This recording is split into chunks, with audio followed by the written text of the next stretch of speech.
Okay, so I wanted to make this video on just the basics of stock trading. I'm not trying to overcomplicate it. I'm trying to keep the videos very short.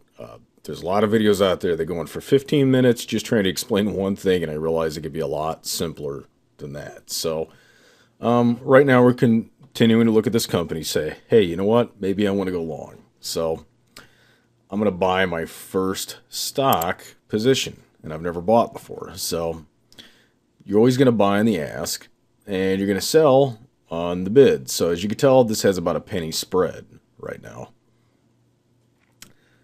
And if you were going to short, of course, you would sell on the bid and then buy to cover on the ask.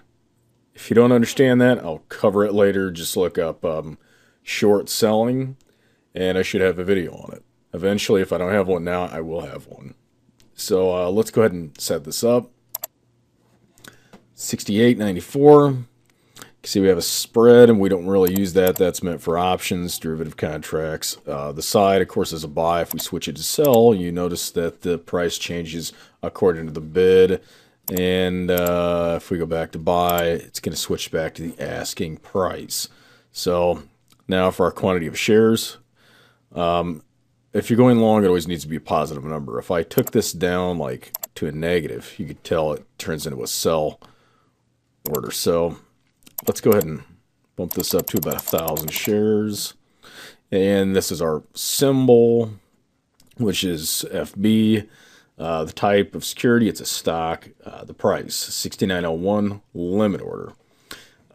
I always want to touch this first because I prefer everybody to probably use a limit order, just because you're going to get filled at a way more accurate price. You're not going to get filled at odd prices. And that'll help you out a lot because, well, whenever I've used market orders, it kind of took a little bit of steam out of the trade just because it filled at so big of a spread at times that by the time it got to the area that I want, it took a lot of the price movement that I wanted to get out of it. So 69.10 limit. I'm going to switch to 10. All right. Confirm and send. All right. Took it. So to verify that we bought at 69.010, well, I don't know why. That limit order should have probably took it at 69.010, but I'm just going to leave it anyway. This is a virtual account, so it just kind of not exactly doing what I want it to do. But if I go back to the chart, looks like we got filled at 69.03. That's all right. I could take that. And this is currently kind of froze up, because I know it definitely should be positive now. And let's go ahead and now try to sell these. And by the way, as you can see, this is your average, your cost average right here. This is basically where you bought in at. So if you bought another position lower, you'll notice that this will change. So your cost average is always adjusted. So let's go ahead and put in a sell order. So now it's trading at 69.14. Now we're going to click on the bid to sell it. And once again, everything is pre-filled out. We need to get this to 1,000 shares.